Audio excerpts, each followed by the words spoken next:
Dear Rockstar, you are so lucky, and so am I, because today we get to hang out with Kyle. Kyle White from Yaupon Tea?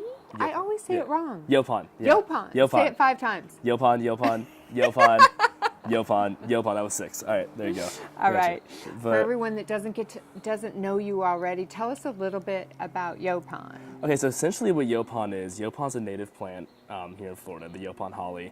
It's actually the only native caffeinated plant that grows in the United States. Yaupon was drank by the Native Americans for thousands of years as a kind of a ceremonious beverage. They drank it before battle, tribal elders could drink it, all that stuff. And then kind of moving forward, we kind of decided that it'd be cool to make a company out of it and sell, this tea. But Yaupon actually has a lot of antioxidants. Like I said, it is caffeinated, which is nice, so it gives you kind of this nice little boost. And everything we harvest is actually from New Smyrna Beach, which is nice. This is where we are now. Yeah. So local. Oh, very local. Matter of fact, you just found that piece. Yeah, I'm gonna harvest out in your backyard now. Yeah, here. I'm gonna take it out of your backyard. It's actually a pretty good sized lease too. I can make money off that. But yeah, but yeah. So tell me a little bit. I know there's a longer story about this, but tell us about how this venture started for you. Yaupon Brothers in general started about 8 months ago. We had done Yaupon Aussie Tea, which was our old company, for about 3 years. So there was a company before this. Yes, with there was. A product similar. A very similar product, yeah. And essentially, we had growth. We kind of grew too fast, to put it, and it kind of we had issues in that area, of trying to increase capital to keep growing, and to kind of reinvest in the company. So we kind of had to start over. So it went. It went. And then you closed that business. Yeah. What were the learnings from that? Oh God, there were so many. I think that definitely we had. I think we needed to be better at kind of scoping out our resources, as well as really we were doing too much at once. We were doing land management, we were doing harvesting, we were doing packaging, we had our own factory, we were doing our own distribution. In 3 years. Yeah, and we were doing that all at once. How much distribution did you do? We were bouncing around between like 400 and 500 stores, and so we were really busy, and not all at once, but it was coming around a lot, which is good because a lot of the stores have signed back onto this, because the product was selling really well, but we started running into supply issues, run into packaging issues and stuff like that as well, and that kind of really that was taking us for a ride for sure. Sometimes people don't understand that that's one of the most common reasons if your product is successful or your company. Sometimes we scale too fast, we grow too fast. It sounds crazy, right? Oh, it was crazy. Yeah, no, we did. We got really ambitious, and it was good. It was really fun. We had this really cool facility out in Edgewater that was an old fruit packing plant that was it was from the 1920s, and we kind of revamped it to make it this tea factory, and it was really cool. But it was eating us alive. And in terms of the cash flow, how much cash you were going oh, through? yeah, it was killing us. It was great to have it. It was really cool to show those to people. It was kind of like this beacon of success. You felt like, and then you were like, oh, it's literally killing me from the inside. And so we definitely, with the new company, we've streamlined out a lot. So what learnings are you taking into this launch? Definitely kind of the things I said about, with the streamlining, to where we need to kind of, not put so much on our plate. Like now we have people handling our packaging, we have people handling distribution, we have people handling our production. And so you're not trying to. The company isn't all of those things. It's not my brother and I trying to do a million things at once. Yeah, which is probably good. Because at this point, at one point you had an 18-year-old me trying to, and a 25-year-old brother trying to, work deals with like TJ Maxx and Whole Foods, and it was a little ridiculous. But, but it was. I bet you have some good stories. Oh God, yeah. We went to trade shows were always fun. We went to the World Tea Expo in Long Beach a couple years ago. That was insane. That was super fun. Turns out tea people like to party. Yeah. Yeah. So it was fun. Tea people like to party. Yeah, so it was fun. But but it was it's been a really great learning experience, especially with in regards of putting the new company forward. I think also just the packaging itself is somewhere. It's gorgeous. This is beautiful. Our old packaging were these giant like stainless steel cans. They were beautiful, but they were like, it was so expensive, and that's some things we've added into. We've cut our costs by like 80% in this new Wow. company. So we may have been a little liberal with the money, So, but it's, it happens, and we definitely know what we were doing, know what we're doing now, as opposed to when we were legitimately kids, yeah, and Legitimately yeah, kids. and You launched it when you were how old? 18, and my brother was 25. And then it just blows up. Yeah, the first year was a little slow, and we kind of just, by word of mouth, and we were able to, kind of get this really good rapport with our clients. They really liked us, and because we go and talk to them, and, to kind of hang out with them, and they'd start kind of pushing our product, and it was like, it'd be like, hey, oh, I got you this account now, I got you this store now, and like, so people were selling it for us, essentially. How did you open up your accounts? The first one was, it was a cold call, pretty much. It actually, we had went to a couple stores here that we kind of thought we were crazy. And then the first store that picked us up was Love's Whole Foods, which is, there's one in Port Orange and one in Ormond. And we actually just kind of walked in. We set up a meeting, came back a couple days later. This guy who owned it named Mitch is one of the coolest guys ever. And he just said, hey, I'll take, it was this, I forget the exact amount, but it was a lot. It was like a $600-700 order. Right. And and then we were like, oh, okay, This is real? Yeah, this is cool. Yeah, this is cool. And but then it just, oh god, then it was like, I remember we were literally pulling into the parking lot of the Ormond store, and I was like stuffing tea bags into containers still, and trying to get it done, in time. And it was because at that point we were doing everything by hand even. We were labeling by hand. We were like when I was telling people we do our own packaging, it was we put the steel cans together, then put the labels on them, and then seal the tea bags, and put it all in there. Whole thing. It was the whole thing. Yeah, it was literally everything. So take us back a little bit. When was the first time you started anything? Anything ever. We were probably about, probably about 13, 14. My brother was probably 20, 21. He was actually bringing in. So you and your brother, this is the duo that starts things. Oh god, yeah, it's like frickin' frack. And we essentially, this was his idea too. This whole thing, obviously, he was bringing in these gemstones from Thailand, and we importing them. Kind of. There's like this website. I forget the name. I think it was like thaigems.com or something. And you could like bring them, and they were like dirt cheap, and you could like. And and it was like, it wasn't like diamonds, and it was like like aquamarines and amethyst and all that stuff, and like. Even emeralds, and we would come through. We just sell these unsettled gemstones. That people they were just raw gemstones. People would just buy the hell out of them. It was crazy. How did you sell them? Oh yeah, just in person. It was just us walking around Flagler Avenue with a suitcase full of gemstones, which is ridiculous. But At 13. Yeah, I was. Like hindsight, I don't know how we didn't. The cops called on us or whatever. I have no idea. But it was really fun. But it was. And then it was like, and that was mostly him. That was his baby. I kind of like involved myself. You were a salesperson. I kind of was like the one that like, what's that kid doing there? And kind of brought people to the table maybe. But we've always kind of, I would say we've always had some kind of like hustle going on. We've always, it was either I used to like fix up with my uncle broken lawnmowers and trying to mow lawns. Or like. I remember I was listening to the thing with Jesse about detailing boats and detailing cars, and I was doing that a lot, and I didn't like it at all, but I was good at it, and it was a really good way to make like a decent amount of money. Right. So I thought that was funny. I was like, oh, I did that, And so yeah, and just detailing cars crazy. In Gainesville, I had this when I was living up there. My roommate and I were like. We made this little service where it was like $10 a week, and we would like take out all our neighbors' trash, from the apartment complex. We made like, we were making like, $600-700 a month doing that. You should listen to the podcast with Jameson Gavin. He built premium trash. Oh God, that's awesome. It's a 7-digit company in Orlando, right? Yeah, Valet Trash. Yeah, we definitely weren't that. But you saw the problem, right? Oh yeah, well it was, we had this one dumpster. Yeah, it was so far away. We said, hey, why don't we go?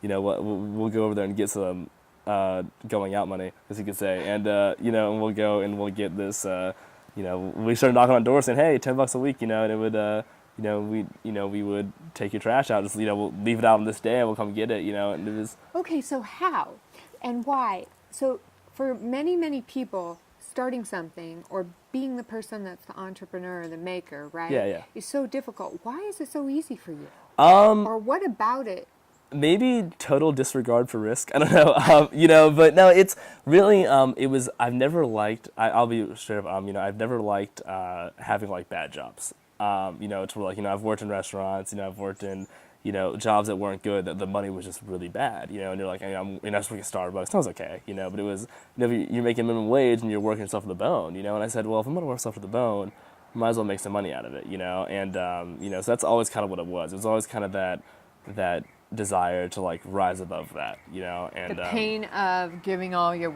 Yeah. time to this all my time and sanity. versus Yeah. when did you become a believer that you could basically try anything? Because you've tried a lot of things and you're not God. that old. I think it was. It's always kind of been that way. I've had really supportive parents and stuff that kind of came and they, anytime we had some kind of crazy idea, they weren't like, oh yeah, maybe you shouldn't do that. They were like, go ahead and try it and just see what happens, and that's always kind of what it was, and so I think that was always like we never were really told that we couldn't do that, We've been kind of told that we maybe shouldn't, but we never, said that we couldn't, and so it ended up being a lot of, that just kind of trying it and see what happens, and and so far they worked out well, and I will say though it's when we shut down the old company, that was a big blow, that was like watching your baby die, Watching your baby die. Yeah. I've had Yeah. Like I had a social venture, a hair care company that I ended up closing after lots of digits of cash down. Yeah. And it was a dream. It was like a death. So how'd you process that? It was really crazy. There was I think it was a Planet Money podcast actually I listened to. I think it was NPR, and there was I forget the guy's name, but he was talking about letting go of your dead LLC, and letting go of your dead company. It was ironic because it was like the week this was all going on. This is the one they released, and I'm like, oh my god, to listen to it, and he was saying, because the writing was getting on the wall really early. We had some really bad investor issues. I don't want to speak on too much, but. And the writing was definitely on the wall for us. And we were kind of like, do we save it, or do we try to start fresh? And we had decided to start fresh, and it was like, all right, we're kind of done here. And then we had another company that one of our competitors, who were actually, like, I don't say competitors, I would say someone that we work with, but they sell the same product, because we have a really good working relationship. They put us on NPR. And we were on The Salt on NPR, and then I got picked up by the Huffington Post, and we were shutting down this company, and then we got not this company, but our old company, and we were getting, just like, and then we were getting like hundreds of orders again, and we're like, God, we're like, and so, and then it was like, and so then it was like, it dragged it out another month, and that made it honestly really hard because you couldn't even like, kind of bask and like, oh, we're doing really well right now because you knew it was going to end really soon, right. And so that was rough, but this, I think a fresh start is what we needed. We had a lot of cogs in our system, I think. So let's talk a little bit, without getting specific. What would your advice be to someone that is going to bring on an investor in their startup? What are some things you need to think about? Because it sounds like you learned some things around that. Read your contracts. Read your contracts? Yeah, definitely do that. With us. We had an investor give us a pretty good amount of money the first time. Me being so young, my brother being so young, and us never doing this before, we took the first deal someone gave us. And that it actually worked out pretty well for a couple years. Then it came back to kind of bite us. And that was kind of, I would say, find someone. Depending on your investor, like our new investor is someone I've known forever. He's a great guy. So you don't have to worry about that guy. It's someone you definitely trust. I would say either get investors you don't know at all, or someone that you trust to your deathbed, but don't get someone like you kind of know. That's what we did. We got someone like that, I think they wouldn't have, I don't know, they didn't have enough skin in the game, I felt like, and that's kind of, if that makes sense. Skin in the game is really important. I just read Yeah. Anti-Fragile, and he talks about the banking crisis, right? Yeah. And that's a really good example of when big business are making decisions and they don't have skin in the game. When they do something that doesn't cause themselves pain, Yeah. right? That's kind of what happened. Yeah. It was a lot of, it was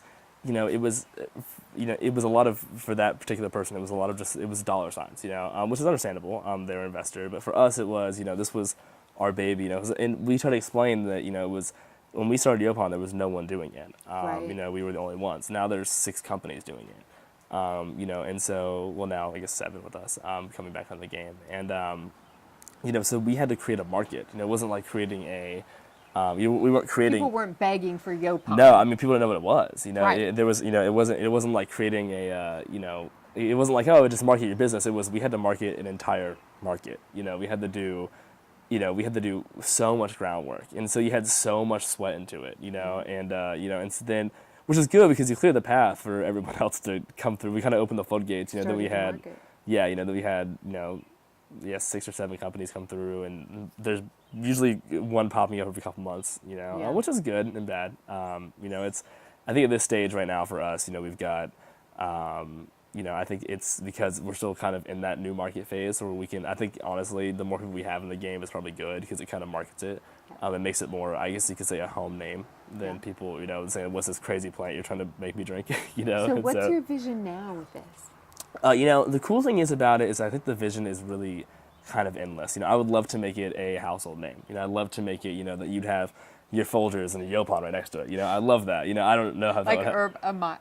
yeah, like But- a yerba mate. Yeah, Right. yeah, you know, and I would love that, you know, and you know, I don't, you know, the vision is kind of, you know, I would like to see it, you know, like I said, be that kind of household name. I would like to see it become the next kind of big agricultural product out of Florida.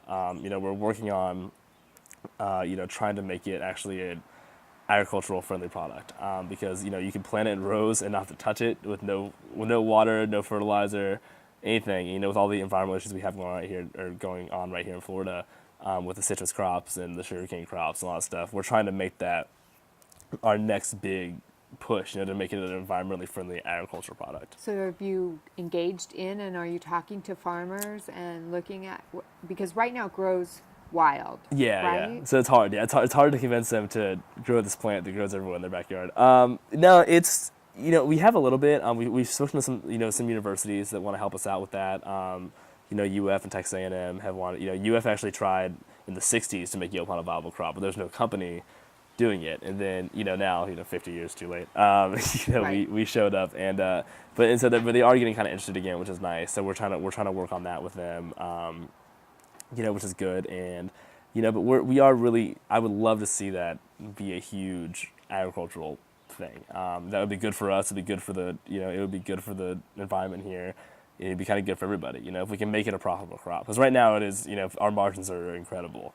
You know, so without getting too dirty in details, you know, the margins are really good, and Yeah. you know, so if you can convince that to farmers, you know, hey, maybe you should try this out, you Right. know, and you know, but it's hard. It would be a very slow process, you know. That's what you tell people, you know, to plant it in rows. They've told us it could be 5 to 6 years before we get a good process, you know, or a good Is product. that like Christmas trees or something? Kind of, I'm yeah, like trying to kind think, of, what other yeah. crop is like that? Avocados are like that. Are they? Yeah, they take like 10 years to mature or something like that. Yeah, so it's insane. But yeah, I don't know why people start growing those. But Yeah. guacamole is delicious though. So it's Yeah. okay. But- So you do some other fun things that I think is interesting. You're a lifeguard. Yep, 6 years. Wow. 6 years, 6 long years. No, I love it. But But not just a lifeguard at Volusia County. Volusia beaches County, yeah. Are some of the busiest beaches in the world. Yeah, we or actually- in the nation at least, right? Yeah, this year we pretty much tied with LA County to be the busiest in the country. You know, we had 2,300 rescues this year. 2,300 Yeah, rescues. yeah, we were busy. We were busy How people. many people come to the? Is there a number? You know, I'm primarily in New Smyrna, and you still get about 1 million a year come to New Smyrna. On top of that, you know, for the whole county, you're probably looking at, you know, between 2 and 3 million. So you get a lot of people. You know, and it stays really, really busy. You know, that's my brother's other gig. You know, he runs the VSLA, which is the Volusia Surf Lifesaving Association, and you know, that's all our charity work, and he does that too. And that's his other. Is he a lifeguard also? Yeah, he's a supervisor. He's a captain, and he's kind of my boss, which is funny. Wow. Kind of, but. What's the scariest moment you've had as a lifeguard? God, you know, we've had a lot of, you know, we've had a lot of stuff. You know, I'm trying to pick through all the stories. I actually had I had a guy last year. I was behind him with one of the 4-wheelers, and he started braking real weird. I was like, what? What's going on? I pull up next to him. He's having a heart attack in the front seat of the car, and he's driving. And so we actually had On the beach? Yeah, on the beach. And so I had to bail on the four-wheeler, jump in the car, and and put him, put it in the park and start working him. He ended up making it, which was cool. But yeah, so that's, but, you do, it's, I would say, you get kind of, I don't want to say numb, but you get kind of like this like autopilot mode where things don't seem scary at the time. And then when you're done, you're like, oh my God, we've had water rescue. Oh yeah, tons of water rescues. People going under on you and having to get them back up, and and all that stuff. Unfortunately, we've had to, we've all worked our fair share of drownings. But it's a lot, it's that that moment when you are the difference between life and death for somebody is what makes it all worth it, and so that's an incredible feeling. And to be able to do that as much as I do is cool. Yeah, that would scare the crap out of me. Absolute the crap You get used to it. Your first year's terrifying. Don't worry. So what brought you to want to do it? It was a family thing for sure. My dad was a lifeguard on the beach forever. My brother was one. And it was kind of like, I wasn't told that I had to do it, but I was kind of told I should do it. Wow. And so it's kind of like our family's thing. Yeah, and I would say my first year I was in my first couple months I was terrified, because you hear all these horror stories, and then you're like, oh God, and then but you have, Well, this is the major ocean, I think Oh, of yeah. Lifeguard on this little placid lake, right? This is not a placid lake. No, I mean, one of my first weeks actually, it was like 10 to 12 foot surf. I remember that. So it's one of the biggest surf I've ever seen here. And it was my first week on the job, and I was like, oh, this is gonna be rough. And it was, but it's okay. But it was, but now been there so long, you get kind of, I don't want to say used, but you get kind of acclimated with what's thrown your way. What is if you were speaking to people going to the beach, the things that we don't do right when we go to the beach that cause deaths and cause crises? Definitely not watching for rip currents. Everyone worries about Not sharks. watching For rip currents. Yeah, everyone worries about sharks. It's really not that big of a deal. It's definitely the rip currents. That's literally accounts for almost 100% of our deaths on the beach. Really? Are rip current involved drownings. That's why I tell people, there's always that swim parallel to shore, go with the current, swim parallel. If you can't, don't fight it, wait for help, we'll come get you. And sometimes people they get embarrassed, and they don't want to, they don't want to be helped out of the water, so people try to fight it, then you got to go get them, then they're exhausted, and that's where exhaustion is what gets a lot of people, and panic. So if you get out there, swim parallel. Yeah. If you can't get in over the current. Yeah, because they go straight out. So if they go straight out. They don't go the like. rip currents. Yeah, they don't take you like a mile out though, which is they take you like a couple hundred yards at the most. Okay. And so so if you're look at the if the current's going north, then swim to the north and you'll be out of it, and then swim in. But I will say, sometimes we have such bad rips that that's almost hard to do, especially if you're not a water savvy person. Right. So it's a lot of kids. We do have a lot of kids, rescues, which are good. Well, it isn't good, but it's good because it's, we get them. Yeah. So we don't actually deal with a lot of kid drowning, which is thank God. But we do, just a lot of rip current based rescues. Right. So which is that's almost everything we do. So Yeah. and some jet ski wrecks and stuff, but mostly that. But nonchalantly. Yeah. But yeah. So if you were teaching a class to young entrepreneurs, what would you focus on? God, I think that's hard. I think because everything's so different. I think that everyone does a different thing. I would say honestly, I know it seems kind of colloquial, but go with your gut. And just kind of tell people that it's kind of you got to just be willing to jump. And that there's always that thing. There's on the ledge, you got to jump. And I feel like that's what we had to do. You have to be willing to make that tough decision, whatever it may be, whether it is to, shut down your old company and start fresh, or whether it is to take this big order if you're not sure if you can do it. I would say, don't be afraid to take the dive because you got nothing to lose. I think that, it would be better to say that you tried and failed than to not try at all. Yeah. And that's kind of how I always felt about the whole thing, was that, we might as well try to do it, and if it doesn't work, it doesn't work. I go back to getting paid to sit on the beach, so Right. so my options aren't so bad, but Yeah. which is good. But So go with your gut. yeah, definitely go with your gut. Go with your gut, and don't be afraid to take that dive. Because What would be the next thing you'd teach them? oh, God, I think that if we made it a little more technical, stay on your budget. Stay on, exactly know how much you're spending. Like we have become, I don't want to say cheap, but definitely frugal. The most frugal people when it comes to the Give company. me an example of the difference between then and now in terms of your Oh, money God. focus.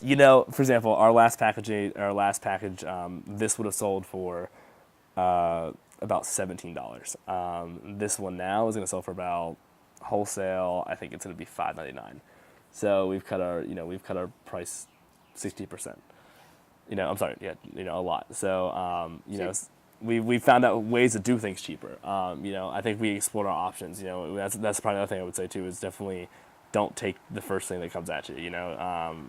Explore every option. Take the time. Because I feel like a lot of times when you're running a business, that you feel pressured that you need to do stuff right now. And I think that if you step back, not all the time. I think sometimes you can say, okay, we got a little bit of time. Let's work on this.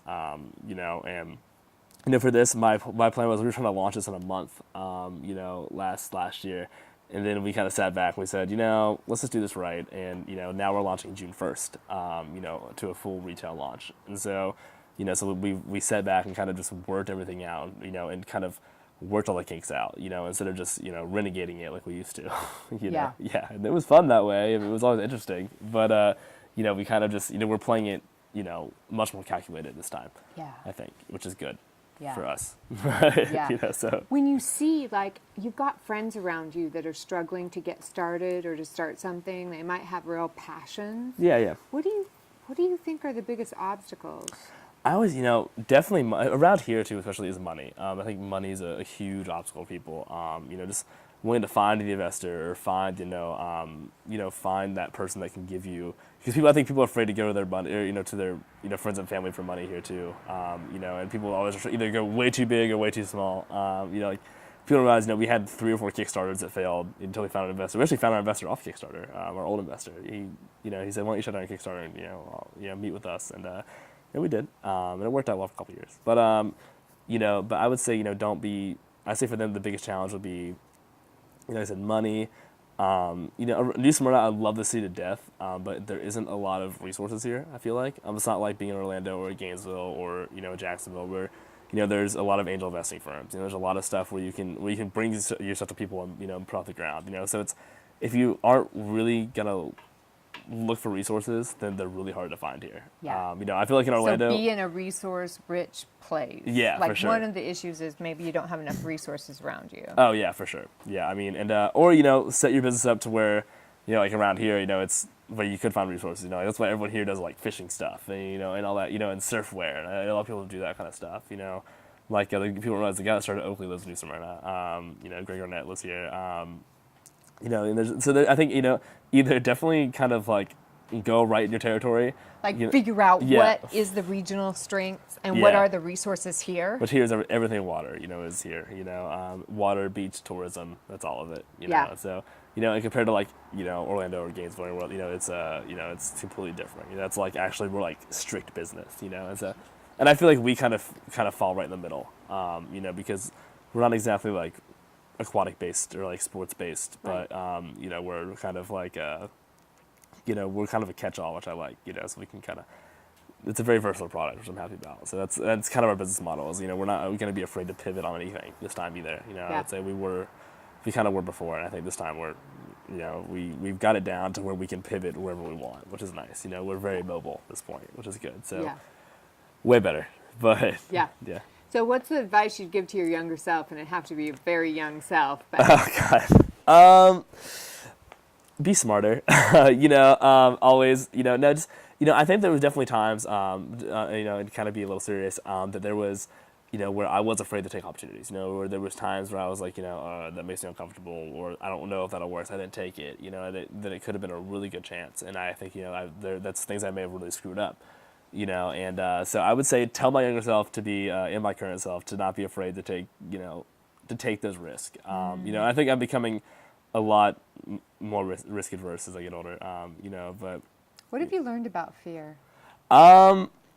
It's a useless emotion. No, it's not. But it kind of I think that just being between the beach job and this stuff, and with the tea, and doing all, and helping my mom start her business and a bunch of stuff. That's right. You helped your mom start a business. Yeah. Tell us a little bit Yeah, about actually, that. that's Then we'll go back to fear. I've been fish bracelets from like a fish hook. They're really cool, actually. I should have brought one, and I totally screwed up. And yeah, but they're really cool. It's actually called her company's called Just Hookin', and it's Just what? Just Hookin'. Just Hookin'. Yeah, it's really funny. But it's something that she wanted to do one day, and she told me she wanted to do it, and she was making these bracelets forever, and I said, why don't you do it? And then she goes, I don't know. And so I made her an Instagram page and started taking orders. I was like, well, you're in business. And, so that's kind of what happened. I launched you. Yeah, I did. And, oh, God. And, so now, that's been 2 years now. And so today I've been, helping her out.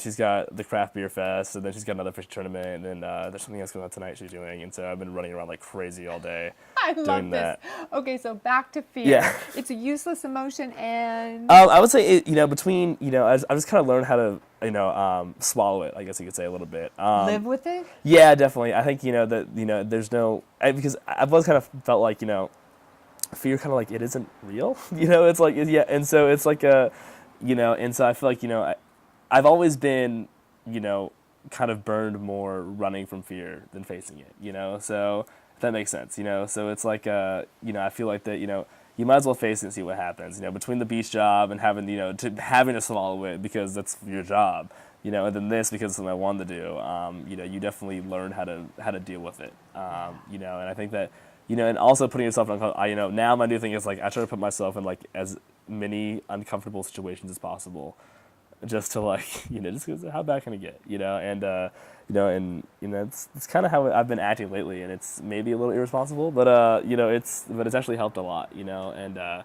it's like growing up, I used to have really bad anxiety and stuff like that, and that's helped.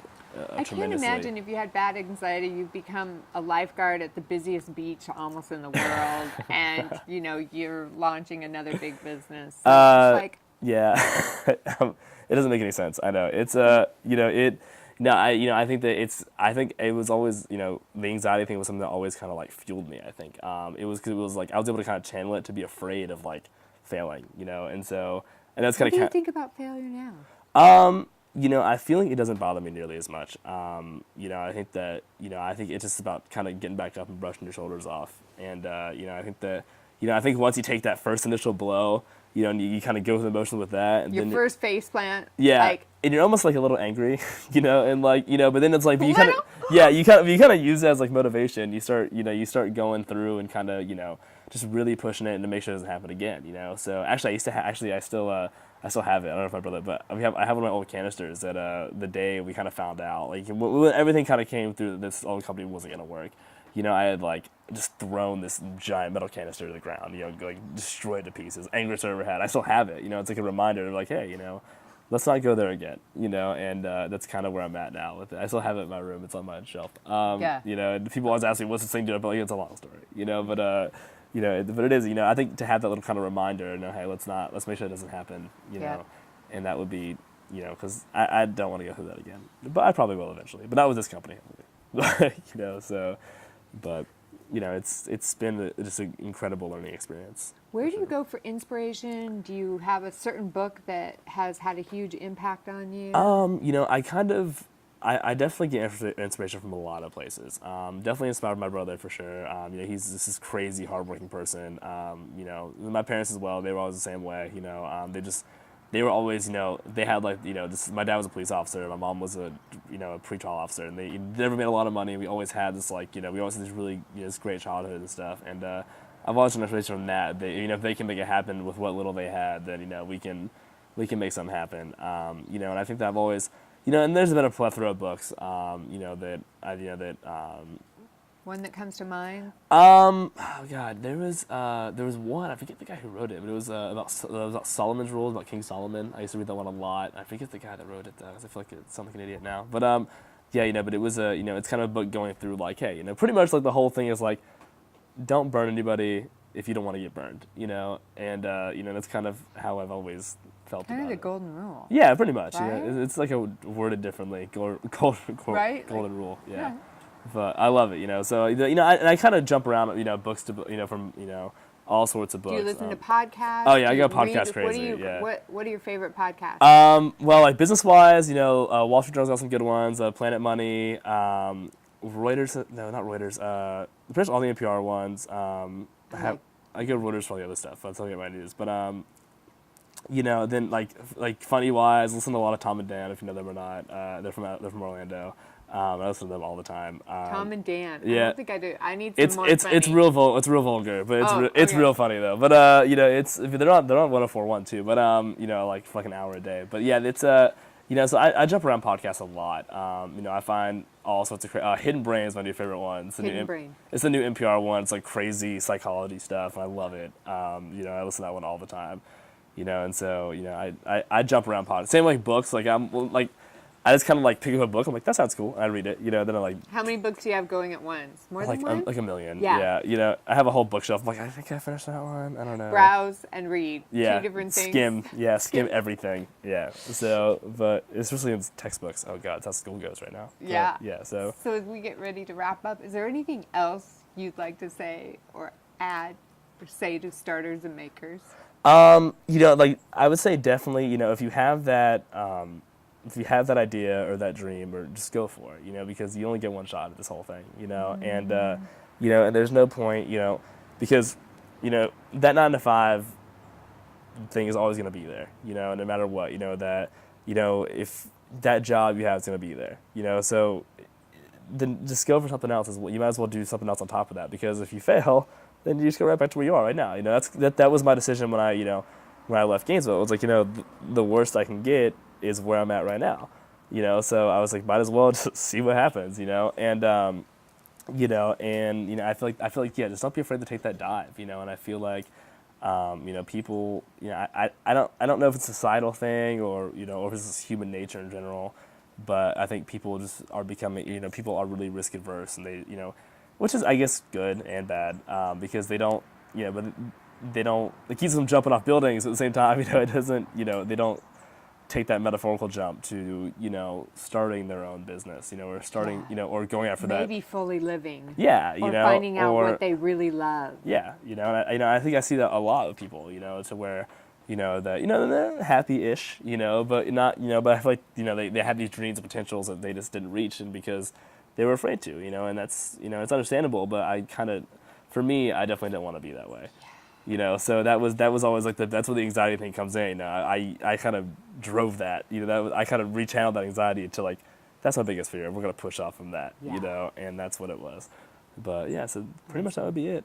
So Kyle, where do we find you and your product online? YauponBrothers.com is our new website. Okay. We'll be back on Amazon. We'll be back, we'll have our whole store locator up here in the next couple months, hopefully next month. And, but pretty much all the old stores that used to carry our old company will be picking up the new stuff, whether it be He's up here or Love's Whole Foods. In Orlando? Orlando, there was a Hoover's Market. We're going to do a launch event at Eastern Market. Awesome. Yeah, John was just here. Oh, was he? Yeah, I just talked to them the other day at Local Roots. Local Roots wants to do something. So we'll, we haven't set that up yet. We were going to do one in November when I said we were going to start this whole thing in a month, and then I emailed him. I was like, this is going to be a long way out, So, and so, hopefully we'll get back into that. Good. So we're going to, it's going to be a lot of movement still. We'll be at I think we're going to be in Expo East, which is like the big food show in Baltimore, as well as, I don't think we're going to exhibit at Fancy Food Show. We did last year in New York City, but we probably won't make it this year for that, but I'll probably be up there. But if you want to find me, my Instagram is just Kyle_White_, and you can always get Kyle_White_, because my name was already taken. And then you have at Yaupon Tees, our Instagram name. Haven't changed our Twitter yet. I don't know how to do it, so I'm getting there.